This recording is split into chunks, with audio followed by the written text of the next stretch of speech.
Hey y'all, happy Thanksgiving. I'm in my mama's kitchen today getting ready for our actual Thanksgiving dinner, and I'm gonna do some collard greens. And I've been telling my students this recipe is coming, so I'm gonna share it with y'all too.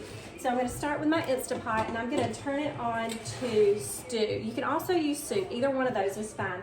And I'm gonna make sure that it gets up to an hour and a half to 2 hours. If you've got 2 hours, let it go 2 hours, but in an Instapot, you just don't need it. So I'm gonna get up to an hour and a half. And it's going to take a little while to come up to temperature for that. And after I start the timing, I'm going to get my ingredients in. So the first thing I've got to do is I've got some smoked turkey necks. You can use wings, you can use ham hocks, you can use anything like that. But you just want to make sure that it's got that smoky, hammy goodness in it. Bacon will work too if you need it. So I've got 2 hocks going in. And this is for 2 bunches of collard greens. This cooks way down, so you want to have enough meat in there for everybody to get some. I've got half an onion going in. And with the Instapot, it's a pressure cooker, so this is going to go under pressure, and when you get it out, it's going to be super tender and just delicious in a lot less time than I normally do. My typical collard greens, if I do them on the stovetop, that's a 3-hour process, up to a 3-hour process. So I'm going to go with some garlic. I've got a tablespoon of garlic going in, minced garlic.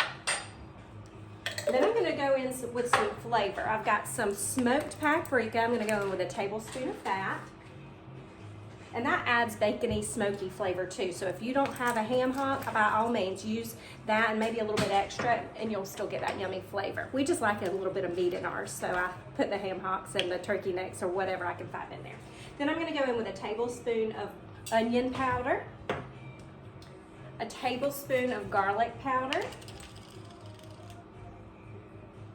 and then I've got some Tony's seasoning, but I use seasoning salt all the time. It's whatever you have on hand. Tony's is what Mama had. So typically I put some seasoning salt and red pepper flakes, but this has a kick to it. So I'm gonna go a good hefty couple of tablespoons of this. And this is for 2 bunches of collards here. And then I can hear the sizzle starting. If you don't like it too spicy, you just make sure you use a tablespoon and a little bit more regular salt. That's just knowing your audience. Okay, now I'm gonna go in with a couple more things that add some flavor. I've got some chicken base here. I'm gonna use a good tablespoon of chicken base. This is bouillon. It really just adds that slow and low savory flavor. And then I'm gonna start in with my collards, and they're gonna shrink down as they go. If I can't fit them all in, they'll start to get in and then shrink, and I'll put some more in on top. So they're washed, and this is a good shortcut hint. Get the bag of collard greens that are already shredded for you this time of year. You don't wanna have to do all the bunches unless you have all the time in the world, but it is collard green season. If you find a farm stand that's got some, you may wanna take the time, but there is that shortcut in the store. So I'm gonna get some of these in, let it start to cook down, and as they do and make more space, I'll keep adding. So that's cooked down a little bit. I'm gonna get the rest of my collard greens in here.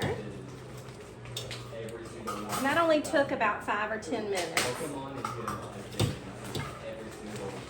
Collard greens shrink very similarly to cabbage, just not quite as quickly because they are a little bit tougher. And also you want to make sure you get out any large ribs. So if you see ribs that are just like this and they don't have any collard greens on them, go ahead and get rid of those. I try to sort through before we get in the pot, but sometimes I have to pull a few extra out. All right, the next thing I'm gonna do is some chicken broth. And you can use homemade, you can use box, whatever you have on hand. Because remember, we have in all those seasonings, plus that bouillon, so that's gonna be a little extra flavor there. And then I'm gonna add in some vinegar. I use some apple cider vinegar or some red wine vinegar, but you need a good about 1/4 cup of vinegar to go in right here. And that's gonna help tenderize your greens and offer flavor. We're gonna get our lid on, lock it down. There we go. Now, we're in action. Just the moment of truth. Time to unlock it and see what we got. And that, ladies and gentlemen, is some collard greens. But what I want to see, yeah, that meat under there. It's perfectly shreddable. That's what you want. And that is your finished collard greens, meat and all.